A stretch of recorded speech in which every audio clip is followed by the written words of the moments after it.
Greetings to everyone world over. Green morning, green afternoon, green evening. All our brothers and sisters across the globe, wherever you are, we extend you a very warm welcome. It's Saturday, 5th of February, 2022. It's 11 minutes past 8 p.m. Indian Standard Time in India. Today, we have got a very distinguished, very esteemed guest. They are from beautiful, when we think about 45 million plus wonderful people, art, craft, culture, heritage, values, dance, music, and fun-loving people, that is a wonderful region called Northeast part of India. It's a thick, lush green. If there is somewhere in India where we have really taken care of our forests, our greenery, our plantation, and unexplored herbal plantation. A lot of medicinal plants are there in Northeast. When you think about bamboo, when you think about a couple of other things, well, we will talk about it in a while. Today, we are taking on this particular agenda because this entire week is dedicated till tomorrow, the first week of February, that is towards the budget. The Indian Union budget, which has just been given by Honorable Finance Minister of India, Nirmala Sitharamanji, and our chamber at present is focusing on education in nation building. We extend a very warm welcome to our dignitaries from the Northeast part of India. I'll introduce them in a while, and we extend a very warm welcome to everybody. Today is Basant Panchami. I just finished a program with Banaras Hindu University. That was at 3 p.m. in the afternoon, and International Chamber for Service Industry extends a very warm welcome to all our brothers and sisters across the globe. There are 31.56 million Indians. Those have gone abroad. They are in different countries. They are in different professions, but they're doing wonderful, amazing. We are proud of them. Our chamber focuses on services sector. Of course, services are needed in agriculture and manufacturing also, but per se, we are exclusively focusing on service industry. Way back in 1994, we brought India's first finishing school network for the service industry. And if you see RUSA's policy, Rashtriya Uchitar Shiksha Abhiyan, and if you see AICTE homepage, All India Council for Technical Education, under the education vertical drop-down menu, you can see the finishing school. Courtesy, manners, gesture, body language, personality, articulation, communication, connecting, creativity, innovation, curiosity, all that is along with the critical thinking, design thinking, continuous and a lifelong learning. Why education should not have music, humor, fun, dance, happiness, passion, storytelling, stimulation. And we are proud to share with all of you, 52,000 youth have gone, 35,000 teachers have gone, world over, like a sprinkling fragrance, they are world over in different countries. Our chamber is working very closely with 37 sector skill councils under the aegis of Ministry of Skill Development and Entrepreneurship, Government of India. Skills are must. And from skills to competencies, competencies to capabilities, that's the way we all have to work on. Mr. Mohit Soni, we are proud of you because we have done 100 webinars with your sector skill council, radio, television, theater, music, films. Wellness, yes, mental wellness, physical wellness, environmental wellness, spiritual wellness, economic wellness, all that is needed. And we are thankful to Madam Monica Behel. We have done, she's the CEO of the Beauty and the Wellness Sector Skill Council. Colonel Anil Kumar Pokhriyal, startups, entrepreneurs, management, professional skills. We have again done lots of programs with them. And at present also, we are doing lots of webinars with them, with this Sector Skill Council. Now, ladies and gentlemen, young boys and girls from the Northeast, they're just wonderful. And they're amazing because our teachers are wonderful. And teachers and youth together, it's a nation building, it's a region building, it's a continent building, it's a world over building, whatsoever we have to do together. The only thing what has happened during pandemic is we all have come out of the four walls. There are no more brick and mortar And the finishing school now is totally digital. We go early in the morning all the way to Australia, New Zealand. Then we come to ASEAN, all the 10 countries. Then we come to Middle East. Then we come to Central Asia. Then we go to Africa. Then we go to Canada. We go to Europe. You go to UK. And then in the evening, beautiful Bharat, India. This is our beaming throughout the day, where we are taking care of online beaming from the e-Gurukul. And where, as I was telling you, why in music and why in education, we do not have some kind of a collaboration and confluence in one podlock. And education should be relevant to my day-to-day life, my day-to-day living. Right from the morning, I get up in the morning until I go to sleep.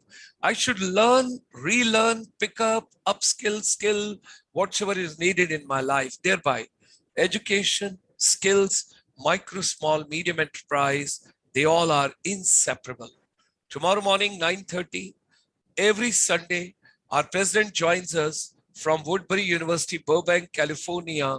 It's a holistic leadership, how to become education leader. Whether you are a vice chancellor or a director or a principal or a general manager or whatever designation, a headmaster, holistic leadership, tomorrow morning, 9:30. And tomorrow at 11:30, tapping North India film tourism potential. Chandigarh is going to host North India Film Festival from 13th to 17th of April, where Leh Ladakh, Jammu and Kashmir, Himachal Pradesh, Uttarakhand, Haryana, Punjab, and Delhi, UP, all of them together, and Chandigarh as a hub of entire entertainment together. Tomorrow we talk at 11:30. And tomorrow evening, like every Sunday, right from 25th of March 2020, we take you to non-resident Indians. Tomorrow night, you will have NRIs, Indian diaspora. They will talk on the budget.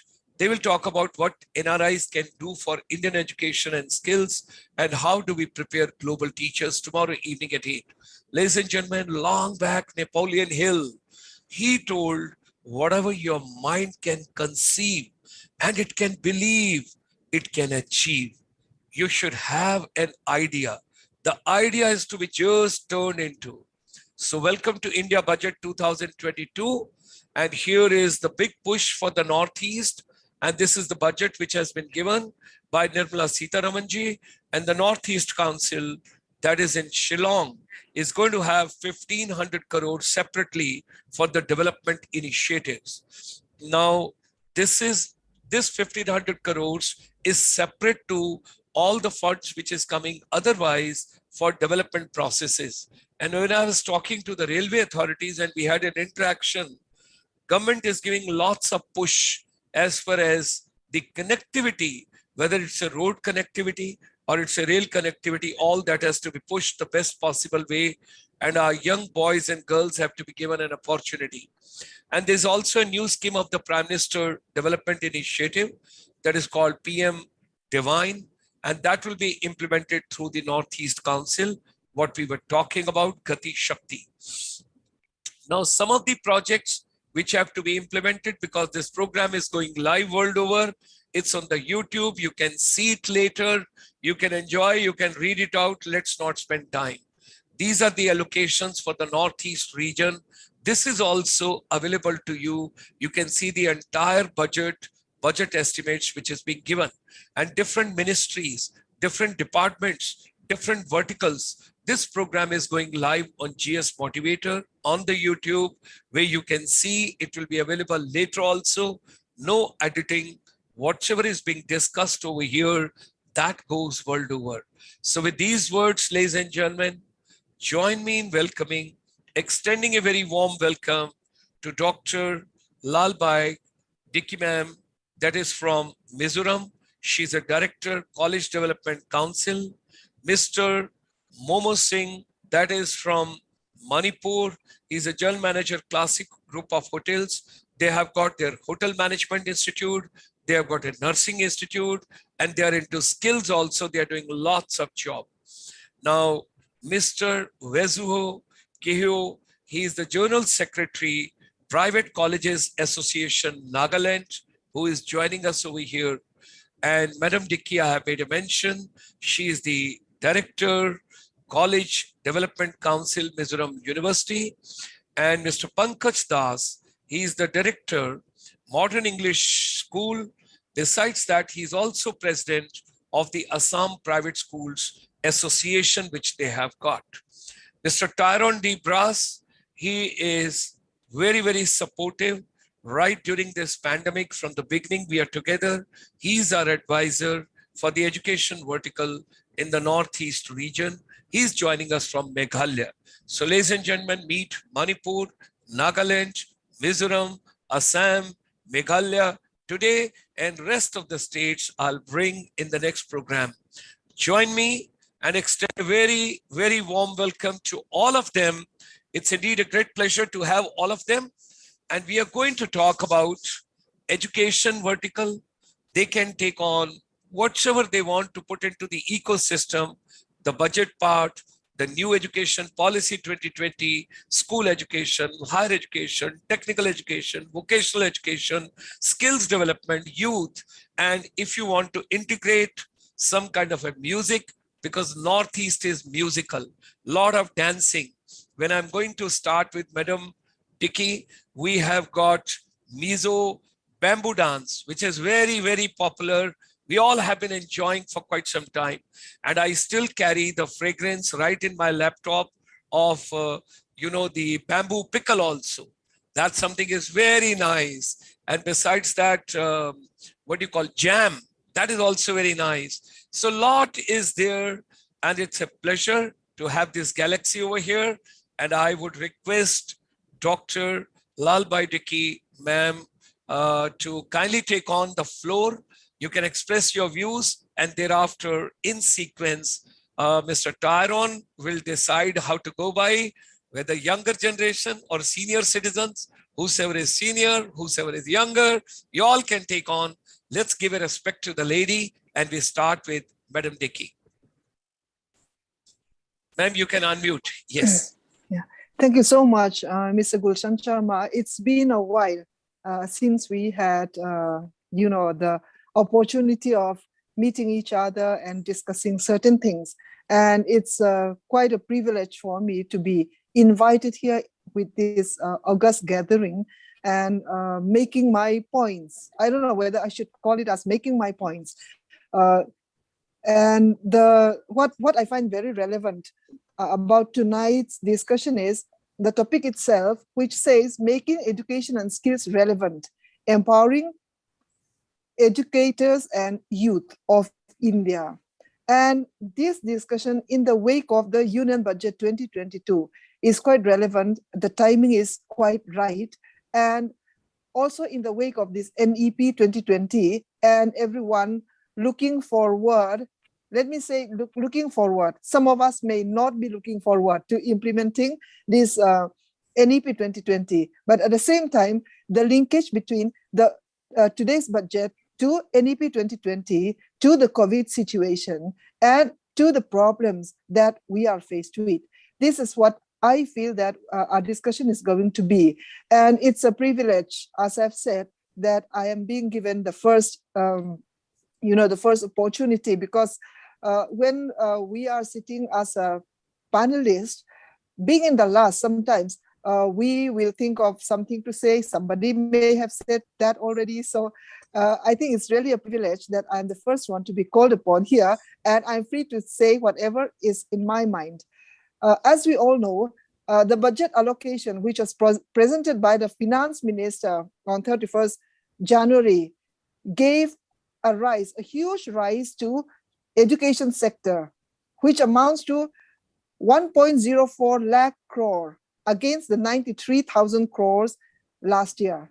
But when you look more detail, of course, I am not from economics, so I'm not going to detail about analysis of the whole budget. But we will find that this raise is mainly because of the Samagra Shiksha. But what we have seen is that the focus for this budget, when we look at the presentation made by the finance minister, is that the focus mainly on digitization of digital university, job creation, agriculture university. So the main it is digital education. When we talk about now, education, as we all know, it's meant for development at all stages, development of all sectors. Education is the basis of every development. Not just because I am from the education discipline. This is everyone must know. And when I say everyone must know, there may be some people who don't know. So I will rather say that everyone should know that education is the basis for development, for progress in all sectors. And when we look at all aspects, I want to say that it is a development of an individual, the family, the society, the community, the nation, and in the end, mankind. So every nation has to know that education is the basis for all this development. So when we look at the budget allocation, although we say that the raise is 11.86%, we have to see whether it is enough. If we look at NEP 2020, we will find that it also talks about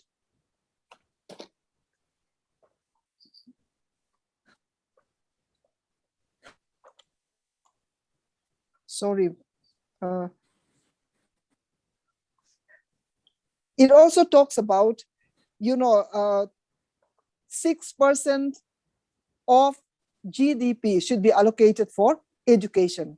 But when we look at the allocation, maybe some 3 years back, we will find that it is about 2.8%, 3.1%, like that only. So looking at the budget allocation itself, we will find that education has not been given the importance that it is supposed to be given, or it is expected to be given. But at the same time, when budget is being allocated, and if budget is used wisely, then I have no doubt that whatever budget allocation is being given now will be sufficient to meet the need, to make education relevant, and to make education and the skills relevant for the youths, and empowering the educators as well. Although we say that it is still below the expectation, or whatever NEP 2020 or the previous education commissions have suggested. So regarding that budget wise, that is whatever I think I can say from my side. Now, coming to the situation now, making education relevant. What is now relevant to our education? We have to rethink with this, the present situation we are faced with. Now we are talking about digital education. We are talking about digital university. This is in the wake of the problems that is being faced by us due to the pandemic and all the problems that has been raised, especially when it comes to education. Think back on the past 2 years. From 2020, majority of our students, majority of our youths, majority of the young people were not able to get the formal education which we people are fortunate enough to have, and which, let me say, those who are those are getting their education before 2020 were able to get. And we are talking about online education. We all know what this online education is. How can we assess the achievement when it comes to online education? It can be only quantitative, but not qualitative. Assessment, if you look at the achievement of students in terms of their marks, in terms of their grades, or in terms of their going to another grade, you will find that it may be more so than the formal education, because we all know how things are done through online. So you cannot expect that the youth of today, we in Mizoram, sometimes jokingly we call them as COVID batch. the COVID batch of students. They lack something. And this budget, the finance minister has also talked about addressing the problems that these students have faced and trying to, supplement them with something so that whoever has lacked something during the past 2 years will be able to get something more so that the gap will not be there in their education because of this COVID situation. But now comes the big question. How do we bridge the gap that has already been there during the past 2 years? How do we make our education relevant? Now, in the budget speech also, we find that there is a stress on giving skill development programs. This is quite true. Now, we are there. I am a teacher, and I know the other panelists are also teachers. We all know how skill development was lacking when it comes to our traditional method of teaching, because this has been shown by this very, pandemic. And in Mizoram, because I can give an example of Mizoram situation only, you will find that when students were not able to go to class, because it took some time for even teachers to adjust themselves to transacting online. So within that time, students were having free time.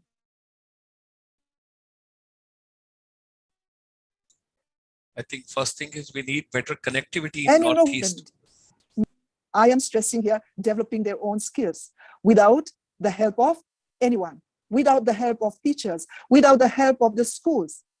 And this is evidence that our students, they need their skills to be developed with proper training. I don't want to put training, let me put it in a different way, with proper kind of assistance. Because when they learn how to bake a cake at home through YouTube, teachers become irrelevant. Now we are talking about empowering educators. How do we make them relevant again? Teachers also need to know that they have to have the skills to teach students the other skills. As a result, what happens is that although we are talking about online education and we are focusing mainly on transacting of the contents, NEP 2020 talks about reducing contents.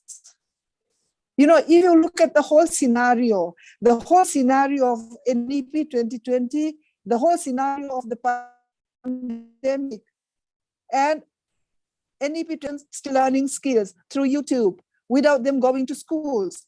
You see the lag and even the chain that you can build around these things.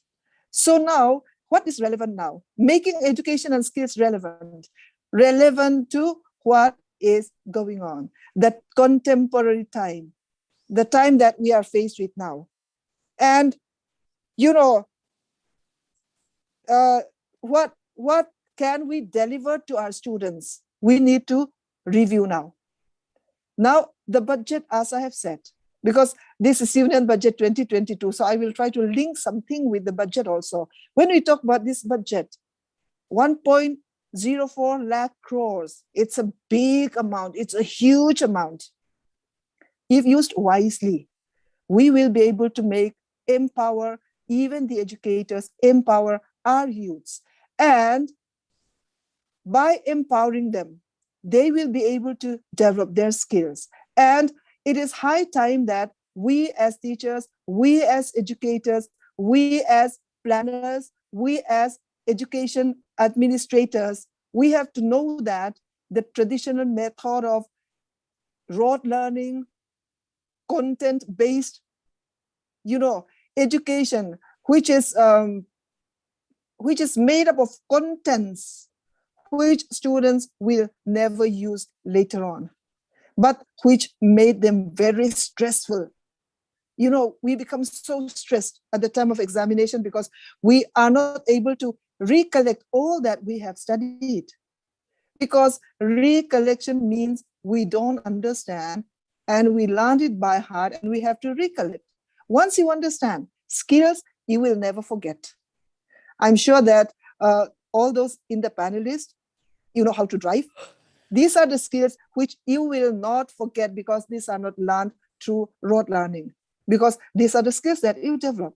So why don't we make our students also learn the skills which they will never forget? The skills which is relevant. And we have to rethink on what kind of contents should we give to our students now. When it comes to, I will share my own views. We have to go back to basic education.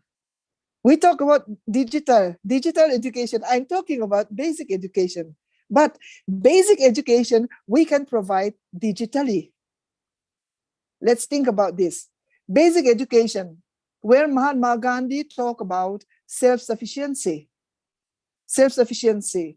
And the schools also sufficient.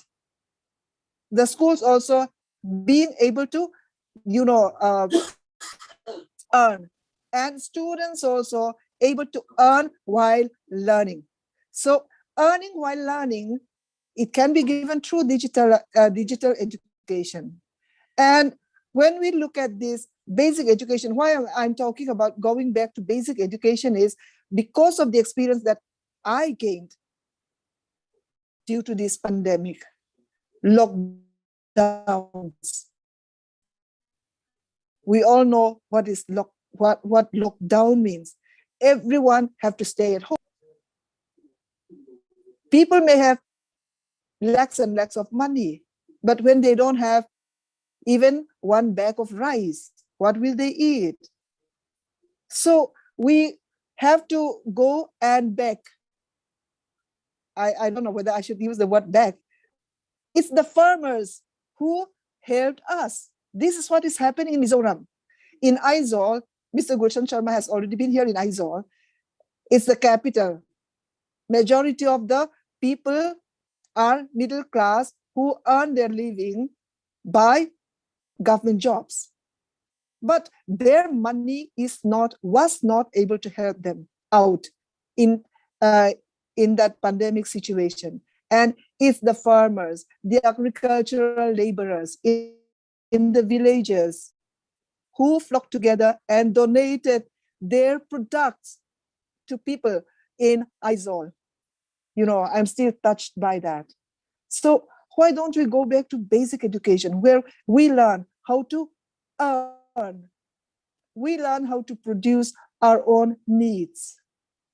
So these are the skills that are relevant, because when it comes to education, it is just making the education relevant to the present situation. We will help our students for their future. We will help them for 20 years.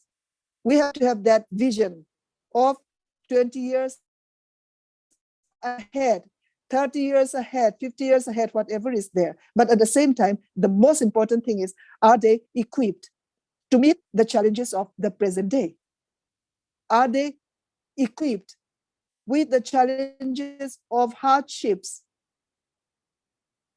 And another problem that, another issue that I want to raise tonight, I will not take too much time now because other panelists will have many things to say. The only thing that I want to say is that I know Mr. Gulshan Sharma is working with lots of, we don't have the same kind of different. Our topography is different. Only recently, some team have come to assess colleges, and they will talk about non-availability of Wi-Fi as one of the, negative, how do I say, negative aspect of the institution. But it is not the negative aspect of the institution. It is what is happening in our state. It is something that our state do not have. So you cannot judge them because of that. So what I'm trying to say here is that the Indian government, Indian people, we have to know that we are diverse cultures. We are diverse regions. Our needs are different. And what we need, what is relevant for me may not be relevant for people there in Chandigarh. And what I need, what I don't need here, people in Bihar may need. So although we say we are under a big umbrella of the Indian Union, that umbrella needs to, needs to understand that within that umbrella, there are different colors, there are different languages. And I am very, very, happy to learn that even in this union budget, it talks about education in regional languages, digital education in the regional languages. This is going to be a big challenge for every region, but at the same time, I know that this is going to help a lot in making our students learn, because I am always an advocate of learning through the mother tongue. Because whatever I say now in English, I understand it in my own tongue. That is how I come to learn in a language that I'm thinking. Then only I will be able to understand. So rote learning, whatever I've shared so far, is about not understanding, but just memorizing and reproducing and getting high marks without knowing anything. So now the regional languages, the stress that is being put on regional languages, and also the importance being given to the digital education, which will also give ample chance for regional languages to be developed, is one positive points that I want to raise about the union budget of this time. And lastly, what I want to say is that due to the pandemic, which stays with us for longer than we want, we don't know how long it is going to be, but let's hope that soon it will become an endemic and we'll be able to live with it. It has imposed on us without consulting the stakeholders. When things like this happen, there is no time for consultation. Coronavirus did not consult us. Am I right? So the online education thing also, there was no time for consultation. There is nothing else. We don't have any other option. So we were all taken by surprise. Online education became became something that is imposed on us, and teachers as well as students and even parents, we were all taken unawares. We were all taken unprepared, and we are learning. So the success of online class or online education depends on so many factors: connectivity, communication, technology, and almost, let me not say it almost, majority of our students in Mizoram are not able to afford the devices that the online education demands. There are people who will go out of their way for donation, but you can't cover all the students. So the have and the have-nots, the gap that we already have in the education system, even in the formal education, where the have and the have-nots, there is a big gap.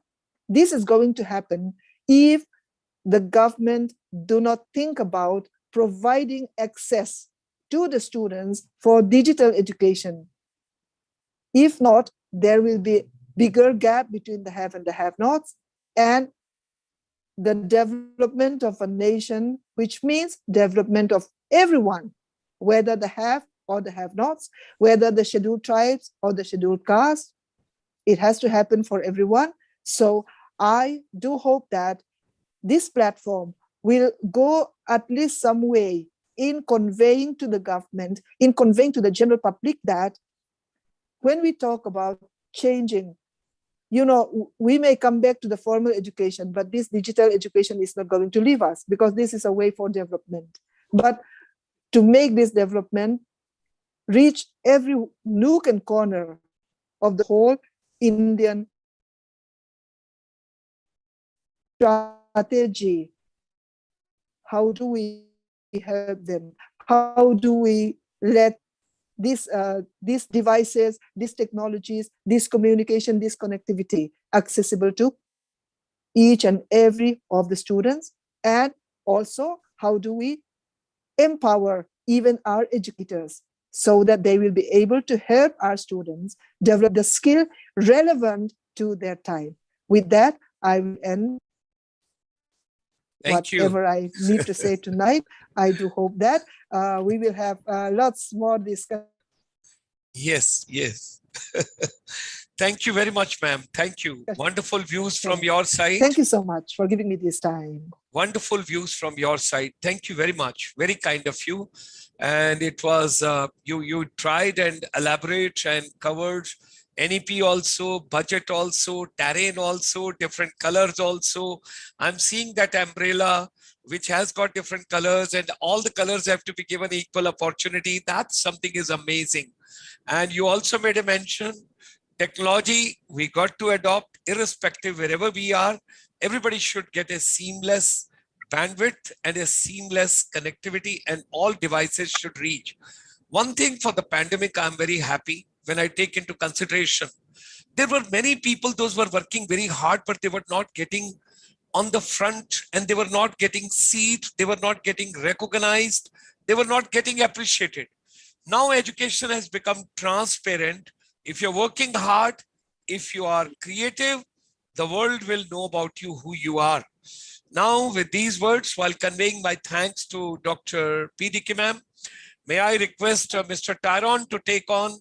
How do we go by, Mr. Tyrone? What rotation you want to take on? Because you are going to be the last in any way. I think we should go to Mr. Pankaj Das. Okay. Who's the president of the All Assam Private Schools Association. Okay. And rightly so, because the next one would be the college level, and finally we'll end with Salam Singh from Manipur, because Great. It's all about education and finally a livelihood. Great. So I think Mr. Pankaj Das would be a lovely person to take on the next role of the speaker. Mr. Pankaj Das. Thank you, Mr. Dibras.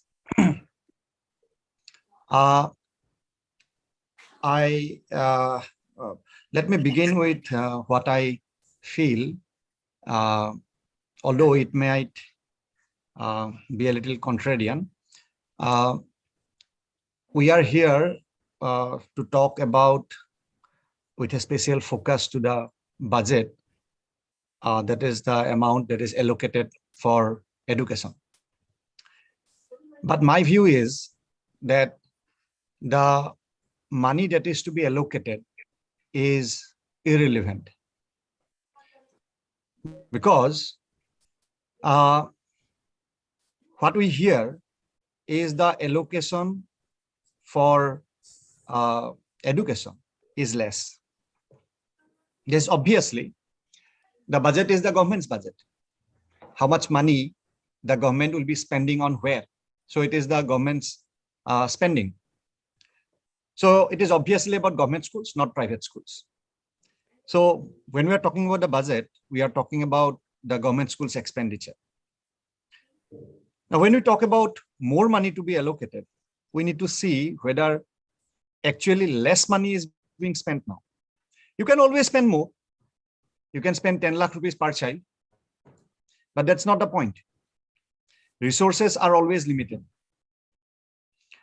Nobody has enough resources. By its very nature, it is limited. So when we talk about, let's say, teachers, whether government schools have less teachers, the recommendation of all bodies, government bodies, whether it is a board, that is the central government's own board, the CBSE, or the NEP, the first, second, or the current NEP, all speaks about a teacher-student ratio of 1:30. Government schools already have better ratio than this. They have a better figure than 1:30. For example, Assam government schools have got 47 lakh something students, 47 lakh 33 or something, 47 lakh 44,000 students in their government schools, and another 4.5 lakh students in aided schools. But for this, they have got lakhs of teachers, and the ratio is less than 1:30. That is better ratio. The problem of government school is governance. It's not money. enough money is being spent in the government schools. This year's budget allocation is some 16,000 crore rupees in Assam. Current one is already quite high. When we talk about all of us who are sitting here, and I suspect the viewers who are watching, they send their children to private schools. Assam's chief minister, he has been an education minister for a long, long time. And now he's the chief minister. His own children study currently and studied in private schools. All the IAS officers, ministers, MLAs, even government school teachers, they send their children to government schools. Assam has got 12,000 private schools. So 12,000 private schools, and Assam has passed a Fees Regulation Act that any school that wishes to charge more than 27,000 rupees per annum need to apply to the FRC. Otherwise, they can charge up to 27,000 rupees. Out of these 12,000 schools, minority schools are exempt. Some, let's say 2,000-3,000 are minority school. The rest, 9,000 to 10,000, out of 9,000 to 10,000 primary schools, less than 100 schools applied to have their fees more than 27,000. That means 99% of the private schools charge less than 27,000 rupees. And government already spends more than this. Something like, it's difficult to exactly calculate because they have got lots of programs hidden under different projects. Plus, government schools need not pay municipality taxes, or electricity consumption is calculated in domestic prices, not commercial, unlike the private schools. But nevertheless, we find a figure approaching 40,000 rupees per annum per student in the government school, Assam government schools. So budget allocation is already enough. But if you ask, sadly, I have to be very blunt, that you ask any government organization, and they would say that the problem is money, if only more money were given. But if you say, right from the 1960s, that even accounting for inflation, the per child expenditure has gone up and up and up. And the quality output, the output, learning outcomes have been less and less and less. If you see the ASA reports published by the agency NGO Pratham, you find that about half of the students cannot do division, cannot do class 5 maths. Class 8 students cannot do class 5 maths. Class 5 students cannot do class 2 maths. This is the situation of about half of the students. In 2009 plus, why plus?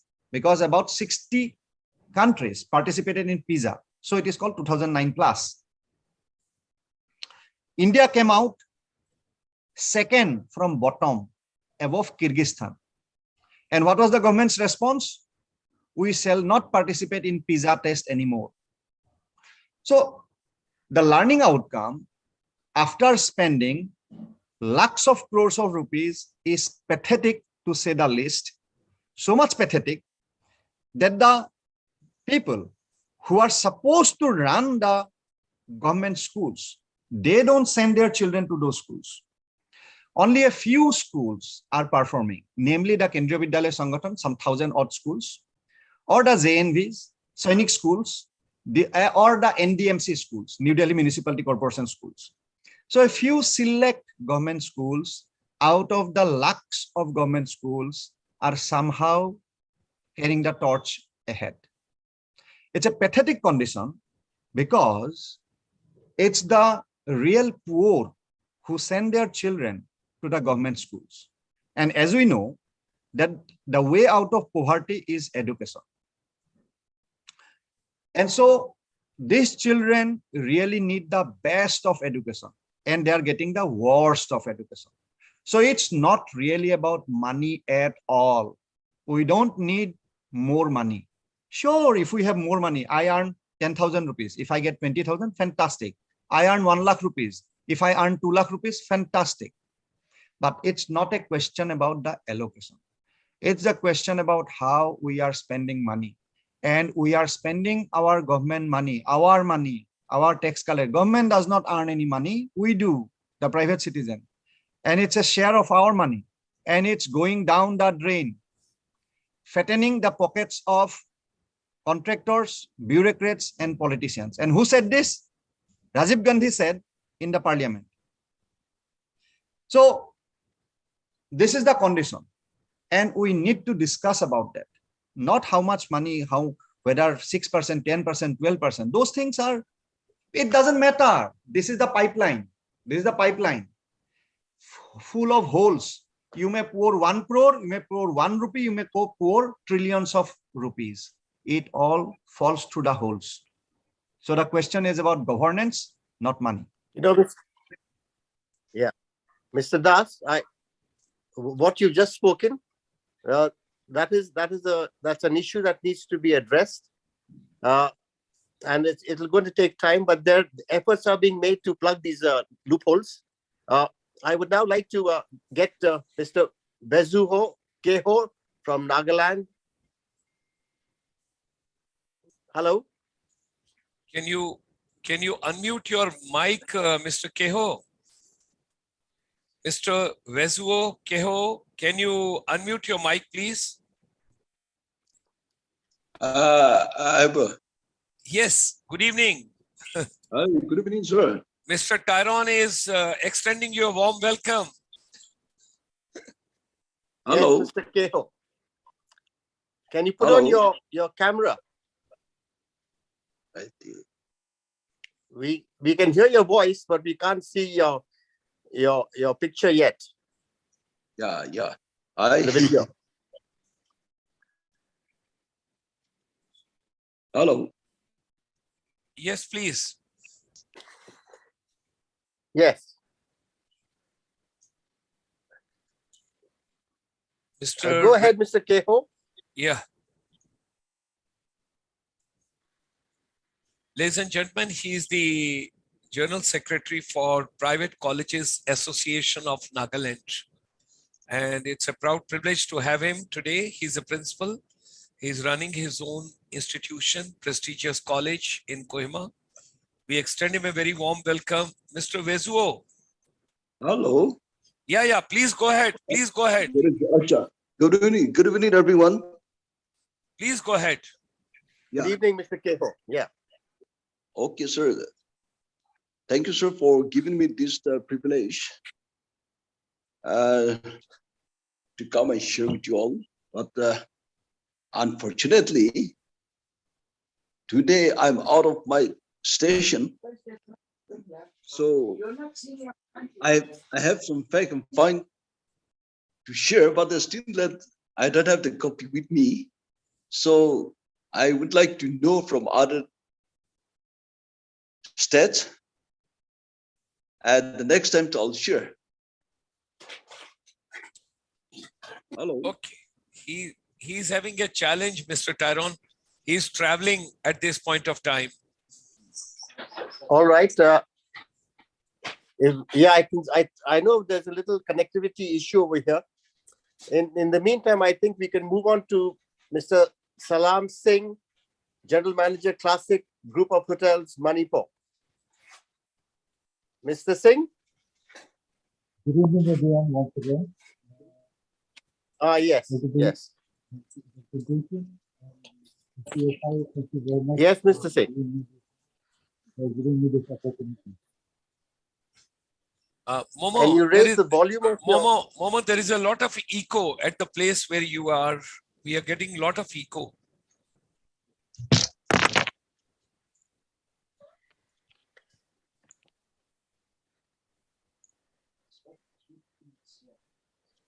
Yes.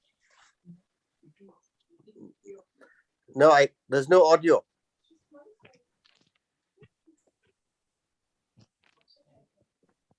So, ladies and gentlemen, sometimes challenges of the bandwidth, connectivity, and that's why what Madam Dr. Lalbhai Dicky was telling, we need a better connectivity. We have to have the devices and all the digital divide, which basically we have got. But well, I would go back to industrial era. We had the challenge at that point of time. because we adopted a particular kind of an education ecosystem, industrial era. From there, we got to move on. I know change is very difficult. Nobody wants to change unless the pain of not changing is much more than the change. So we have the challenges, but we'll come to the digital era. Just try, Momo Singh, if you can, unmute your mic, please. Just unmute your mic.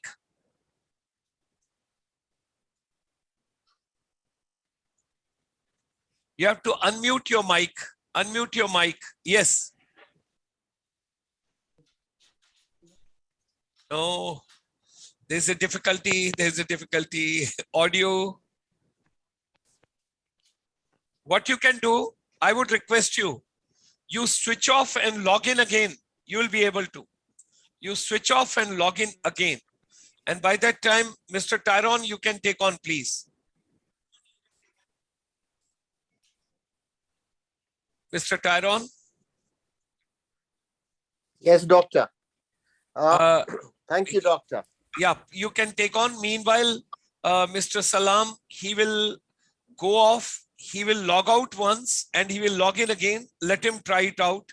You log out once again, Salam, and then log in. I'm sure you'll be able to get your audio. Please, Mr. Tyrone, go on. Right, doctor. Thank you. After listening to Dr. Namte and Mr. Pankaj Das, I'm sorry we couldn't get Mr. Keho from Nagaland on board.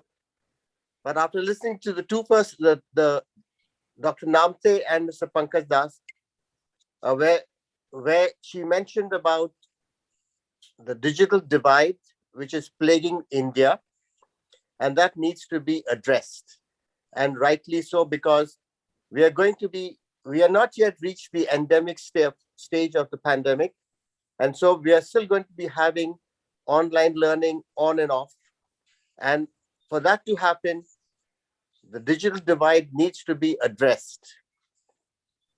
And I think that's a very valid point.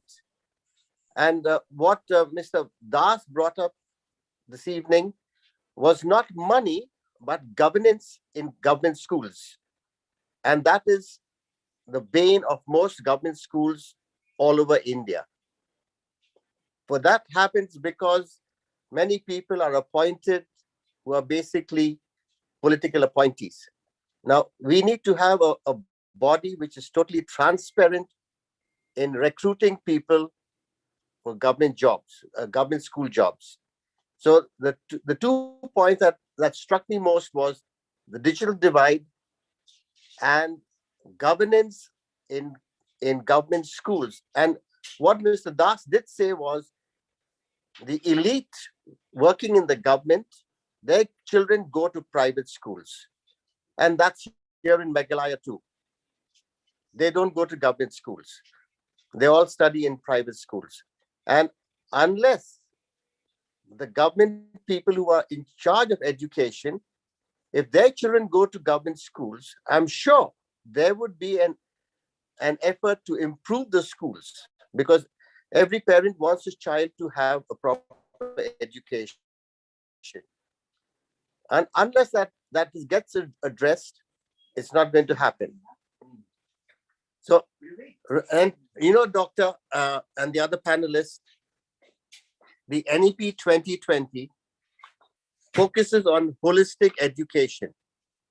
Now, for that to happen, we need proper teacher training colleges, especially, I'm talking about the Northeast, in the Northeast. For example, Meghalaya has only 5 B.Ed colleges.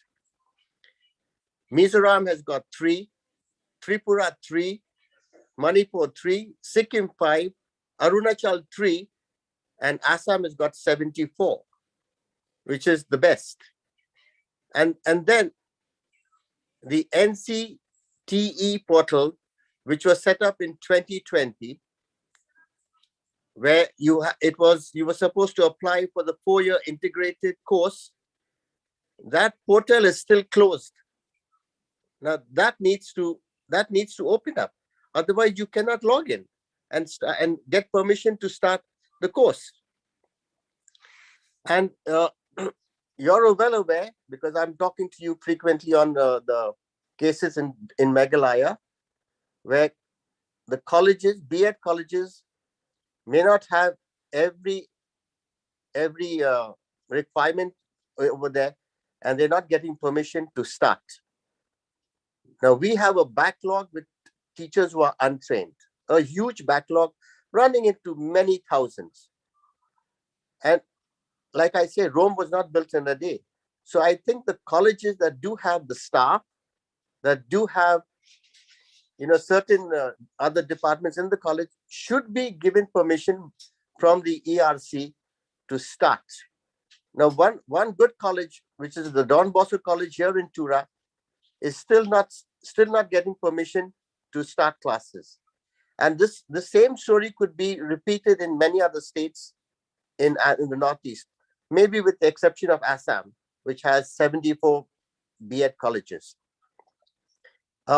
Meghalaya is now making a serious attempt to improve education, at least infrastructure.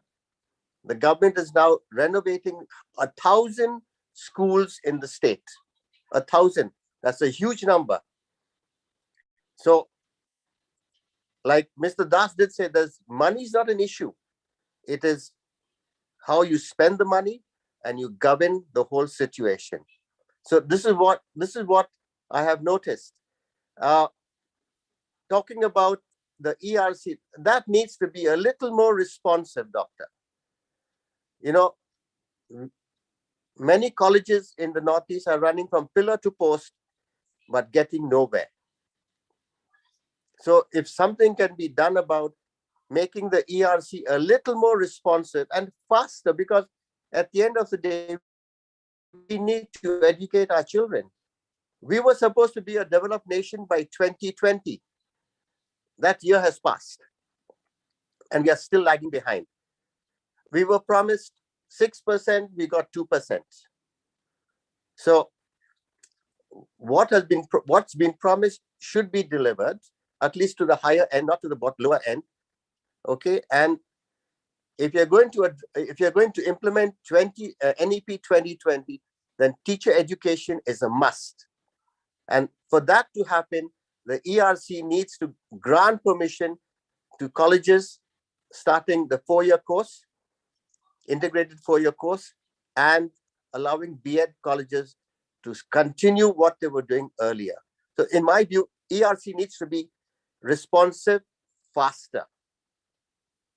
Yes, doctor.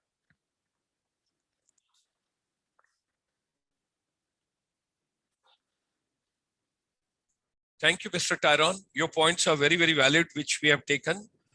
Now, with regard to National Council for Teacher Education, because you have given such a beautiful fill to the whole discussion now, we have done the budget part. We have done the New Education Policy 2020. That was an add-on, which has come icing on the cake from Dr. Lalbhai Dicky ma'am. She had been very kind to discuss those points also. Let me share with you that teacher education, teacher being at the helm of the affairs, is the most important thing. Unless the teachers are not going to be given a hand-holding, they are being given little pull, they are being given encouragement, their personal and professional growth, they got to be better paid, not onto the ad hoc basis. At the same time, Mr. Tyrone, I have got a very big challenge, very big challenge. If I give you the statistics, it will be very shocking for you and it will be very alarming for you. There are 19,000 B.Ed colleges existing in India as on date. There are 20 lakh teachers being churned out every year. The requirement of the teacher is only 3 lakhs per year as far as the people retiring, getting out of the service and all. And there is a pool of 17 lakh teachers surplus. What is to be done? Where is the backlog? And where these teachers to be absorbed, where they got to be sent. Now coming, quality, I'm not touching that today. It's a sensitive subject. It's a social issue. I'm not touching that. It's a very, very social issue. I'm not touching that because there's no yardstick. If I think about Finland or South Korea or Singapore, the teachers are better paid, highest paid, respected. The most difficult profession to get into Finland in any job is to become a teacher. And there are a couple of other things which we can take on because our series is going on. I've got more than 12,000 speakers for the last 2 years on this chamber, and we will continue making education and skill relevant journey. So every day it's a learning for me. It's a great learning for me. I wish to give you one name. There is Madam Kesang Yangzom Sherpa. She is the secretary at present in the National Council for Teacher Education. This name very much sounds to me from northeast part of India. I think she should be from Sikkim. Let's take it up with her. Let's send to her. I would request you. She is very active, very energetic. Recently, she was in Guwahati, I think either at the Cotton College or Handi College. No, Cotton College. And there was a big seminar which was organized over there, interface with the public, what difficulties you have got, what are your suggestions and all that. Again, she would come. I would get you linked with her office directly. Please take it up because I personally feel father is doing extremely good job in Tura and he should get approval for his program as soon as possible because I hold a very special respect for the northeast part of India. Although I might have been born in northern India, but my soul and spirit belongs to northeast part of India. I've spent last 40, 45 years of my life with Northeast. Children are wonderful. Children are amazing. They are very energetic. They just need right push, right direction at the right time in the right packaging. They can do wonders on this planet. And may I request to unmute the mic, Mr. Singh? You can try it out once. If you can reach out Manipur, Imphal.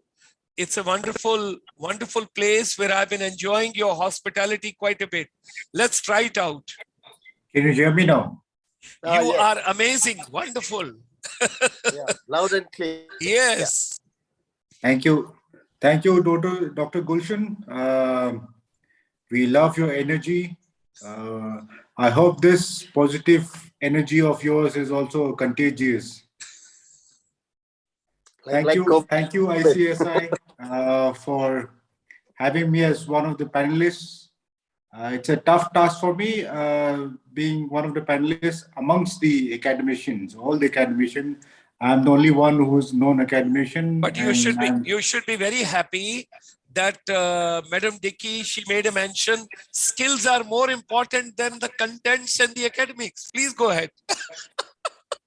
Well, so I'm representing both the skill training part as well as the industry which requires skill trained personnel. So I'm the general manager, Classic Group of Hotels. So we also have a training institute called Classic Hospitality Training Institute, where we give skill trainings. So we started off our hotel way back in 2009. And when we were looking for manpower requirement, when we had a lot of qualified people, we did get people who have done their masters and all, but they didn't have any job, and they were looking for. They turned up, applying for a job like kitchen stewarding or something like that. Then that's when we thought that we need people not only educationally qualified, but we also need skilled manpower. That's when we started with our institute in 2013, way back in 2012, 13. That's when we started. To talk about education in nation building, Indian Union Budget 2022, a brief about skill training. This government has been putting lots of emphasis on skill training. It is also one of they put skill training as one of the India's most important key for skill developing, including Skill India, the Pradhan Mantri Kaushal Vikas Yojana for technical institutes, PMKBY.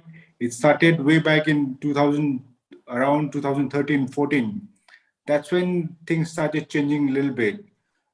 Prior to this, anyone who would who want to work in the hotel industry would have to go through training in an hotel management institute, which takes somewhere around 3 years before 2000, and somewhere between 2000 to 2003. Some of the institute have changed from 3 years to 4 years hotel management, diploma in hotel management, like that.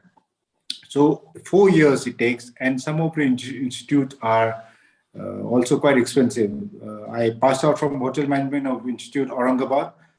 It's very expensive, and this skill training has, the PMKBY and all is very friendly with those people who had to earn, who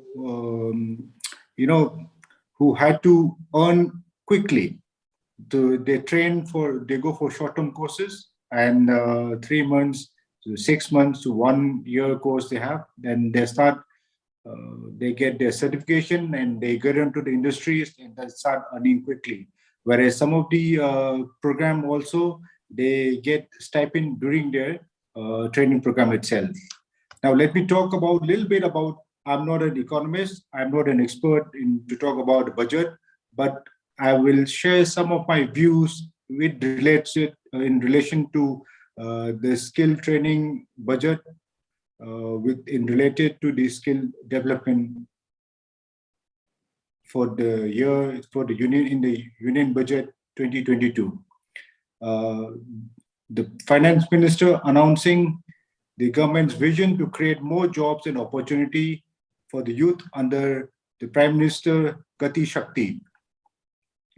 The finance minister also announced the launch of e-portal for a digital ecosystem for skilling and livelihood, known as the Deshstack e-portal, which will aid in skilling, upskilling, and reskilling.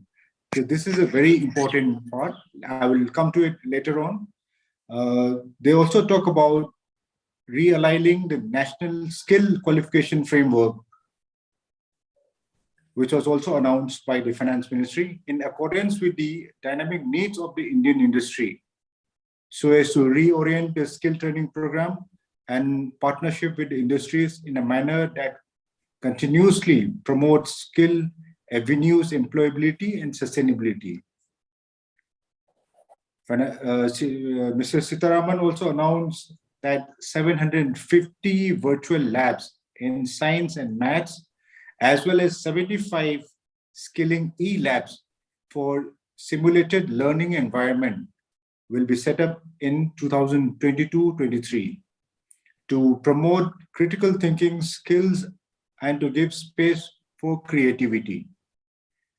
It is a much needed boost and to focus and to generate employment and skilling. Specifically, the productivity linked incentives in the 14 sectors within with the potential to create 60 lakhs new jobs, which will be a game changer in with this new budget. I have few points to make. One, with this new budget, it will generate more job opportunity by focusing on the skill development and training. Secondly, affordable skilling through e-portals. The domain of skill development to help create a digital ecosystem. Also, digitally empowering the citizens. It will also provide an API-based trusted skill credential, which is very important. For those, we have some of the staff joining our industry who didn't have any background of to do with hotel management or any in this sector, but now they can go in, through this e-portal, they can upgrade themselves and upskill themselves and get the certification, which is very important. When given a choice between when I have to select two employee, choice between two, potential employees, I will select the person with the skill certificate, because it is very easy for us to, with some knowledge, if they come, theoretical knowledge, it's very easy for us to teach the practical part later on. It also, the initiative taken as industry's requirement, consistent upskilling in order to improve the production efficiency and effectiveness, which will enhance the growth of the industry. This skill and e-skilling will also would be imperative in increasing the efficiency and productivity of the employees. The third point I would like to talk about is upskilling, which will give opportunity to top up their current certification. Someone who's already done a certification, someone who's done a 3-month certification, I'm assuming that maybe he will get an opportunity to get, upskill or top up his certification, his or her certification for their own better career growth. Fourth is reskilling with enhance their skill and knowledge, which can be an ongoing process. So in this industry, it's very competitive for each person, each one or each employee also. It's very competitive. So they need to keep enhancing their skills, and they can keep reskilling themselves to be in the competition. Fifth would be the realigning of the national skill qualification framework, which is very important. They're going, it will be done as per the dynamic needs of the industry, which will help the industries to go. The industry, what I want for a certain level, would be 3 months course would suffice at the entry level, but whereas little skill requirement, where little more skill is requirement. So likewise, the framework to be realigned as per the requirement of the industry, which is also very important. This initiative will be further strengthened with the government's intention to launch various skill development courses in select few industrial training institutes, which will really boost the industry as well as the skill training sector also.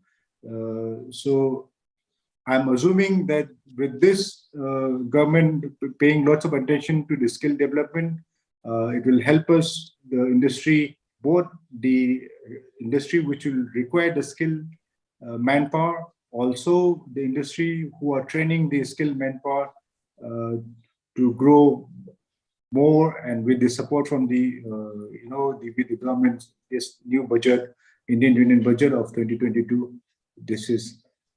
That's all which I have to say. Wonderful. Thank you very much. Thanks a lot. Wonderful inputs from your side. It's an industry, corporate, that means academia, corporate interface. Wow. That is through the skilling. That something is amazing.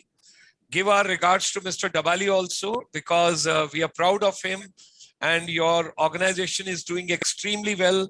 And I just read the comments. One of the lady who has joined from Imphal, Rajkumari Jenny, and she's putting in a lot of comments over here. Hearty welcome to her also. Great.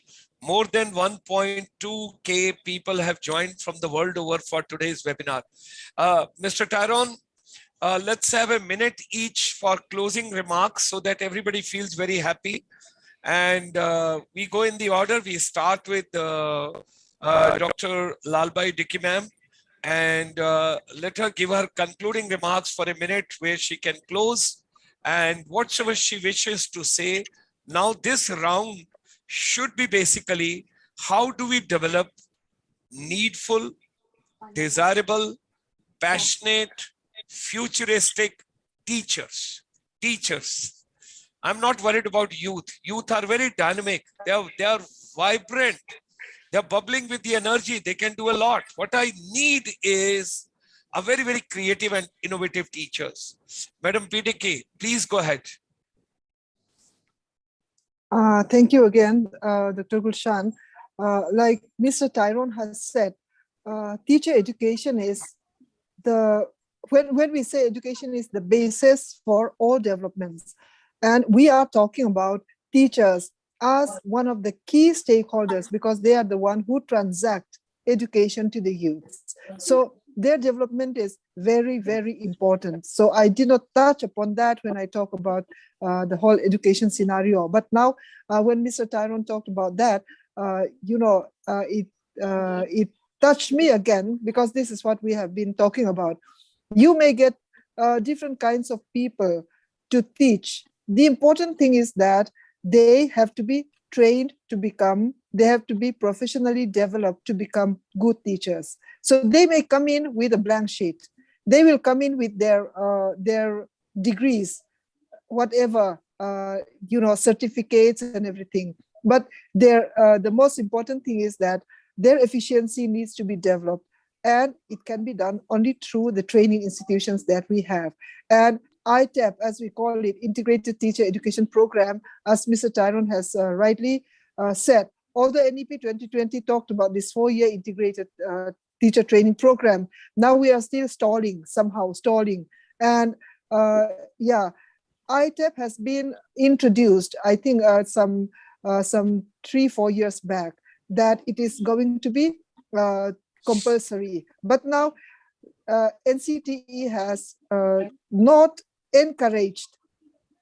I don't know whether I should put it as not encouraged. Anyway, there is no provision for anyone to go ahead with that. But NEP 2020 is going to insist on that. So we have to prepare ourselves for that. And teachers will become better and better. Because I know from my own experience, once we are in the teaching profession, the only thing that we can do is how do we improve ourselves? Only then we can have the best teachers. And again, I will just mention once that good governance is also necessary to make better teachers, best teachers, because it's not only the number of teacher institutions. We may produce 20 lakhs of teachers every year, but if you look around and if you look at the statistics, you will still find that untrained teachers are still teaching. How does this come about? It's because governance is not good enough. Only when trained teachers are recruited, then we will be able to get good teachers. So that one is also one thing that I'd like to mention. And like Mr. Singh has said, the skill development part, there are experts. So only when the government is able to, identify the experts who will be able to, deliver, then we will be able to do that. Political will needs to be there. Like the resource person from Assam has said, money. Although we say that money is, sometimes we say money is everything, but money is not everything. But money will be needed sometimes. But the important thing is that political will needs to be there, and we need to know what is our objective. Our objective is to, equip our youths. To equip our youths who will become our leaders of tomorrow. Our youths will be our leaders tomorrow. So we have to equip them, and to equip them, it is the teachers who will be able to do that. And we have to empower those teachers. So with that, I will close my concluding remarks. Thank you so much, everyone. Thank you, Thank you, Doctor. ma'am. Thank you. Thank you, ma'am. And should we get Mr. Pankaj Das now? Yes, Mr. Das. Yeah, Mr. Das, your views on teachers. Now this round, closing round, we give it for teachers. Let's give, because something figures which you have given me, 47.44 lakh students and 4.5 lakh in aided schools. So teaching ratio also, you made a mention, teacher-student ratios. But how do we develop future teachers? How do we develop future teachers? What is your suggestion on that? This is a very, very old topic, as old as teaching students had begun thousands of years back. McKinsey and Company published a report in 2007 studying how the world's best performing schools, best performing systems work. So they did a study on the best performing systems, educational systems, that is countrywide. And they found that only 3 things make a educational system, countrywide system, better. Sorry. The first one is getting the best people to teach. Best people may not mean one who is best to become a doctor or a scientist. One who is best to become teachers. I'm coming to this point again. The second is to train these people well. And the third is that every single student is taken care of. So any system that has done these 3 things well have performed. South Korea in primary section, Singapore recently, and Finland, of course. So on Canada also has come up. Now, when we say that the best people who can teach should become teachers, obviously, we may say that money doesn't matter, but this much should be paid to teachers that they need not worry about money any longer. If I ask a college professor to come and teach in school, they will not come. An associate professor earns 2 lakh rupees. A school teacher after 20 years of work will earn in a government school 60,000-70,000. However, with regard to the qualities required to be a good teacher, communication is a big part of it.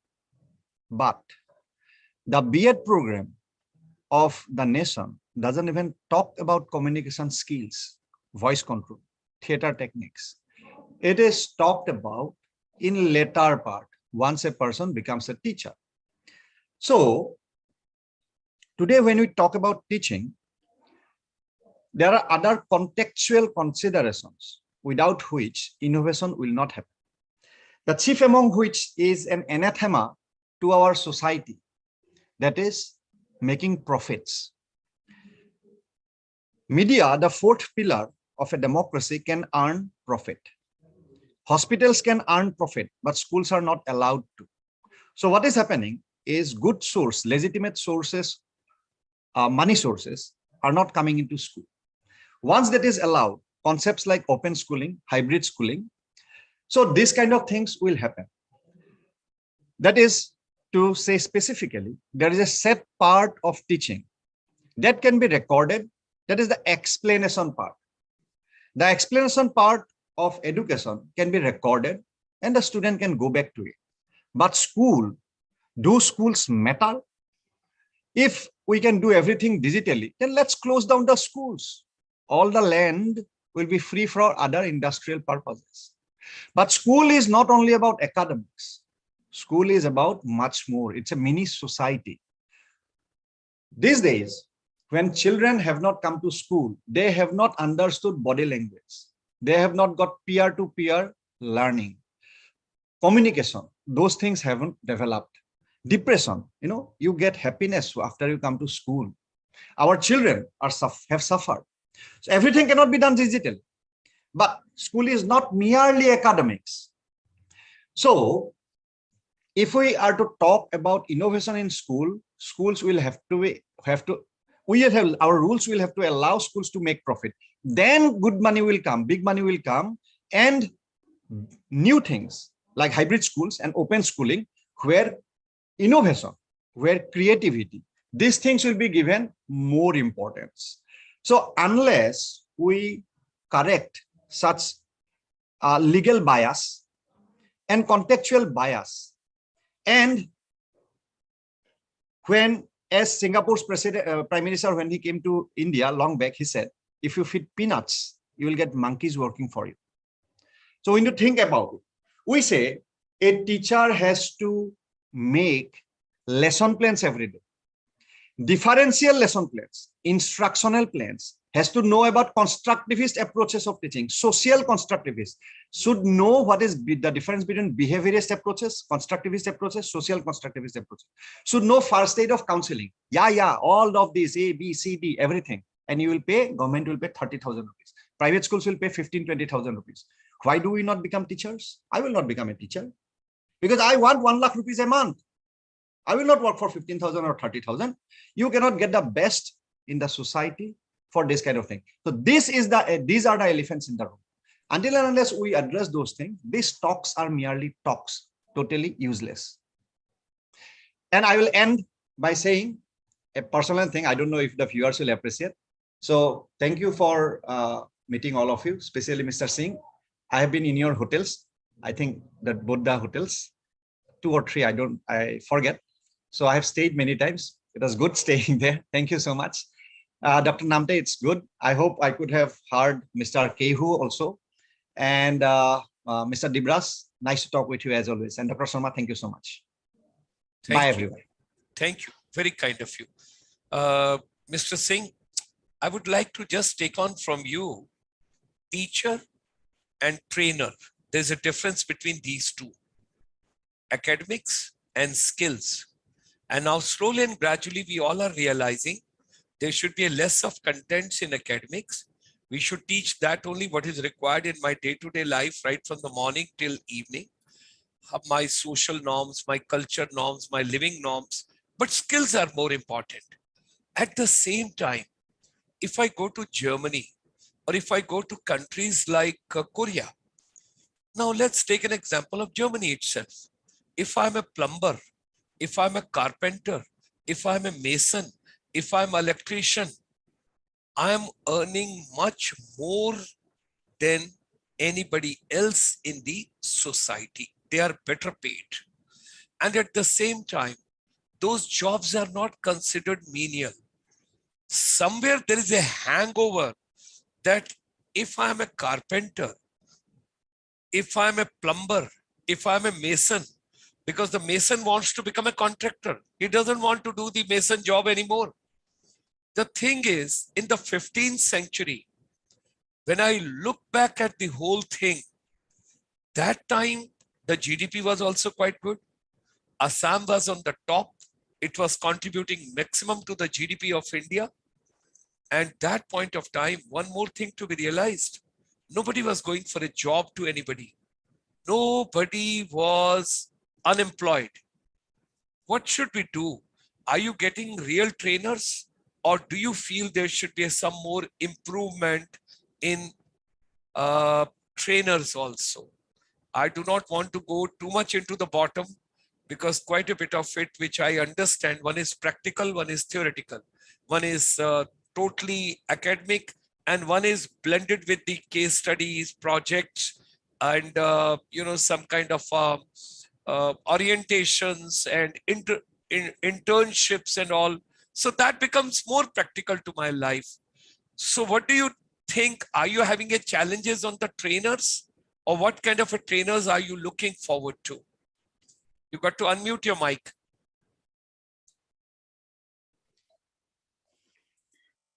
Well, the trainer which we have are the trainers who have come from the same industries, training them based on on their experiences. In the course also, like they're saying of realigning the national skill qualification framework. Sometimes there are so many things which is taught which may not be required at their level. And the skill training is, skill training which should also be a job-oriented skill training. Something like a plumber, anyone, can train in any sector. Let be a plumber, be it a carpentry, be it a hotel, be it any or an electrician. There is lack of all this trained personnel, and there is an immense opportunity in the industry, the requirement of skilled manpower. In terms of trainer, yes, the trainers needs to be also be trained properly. We do have training, in-house training going on in our, in our company also, in our hotels also. We also have a program for them called Train the Trainer. Trainer needs to be trained properly, how to train them, what to train them. We are not academicians, we are not a teacher who's going to teach the students, but basic things what we are supposed to teach them as per the requirement.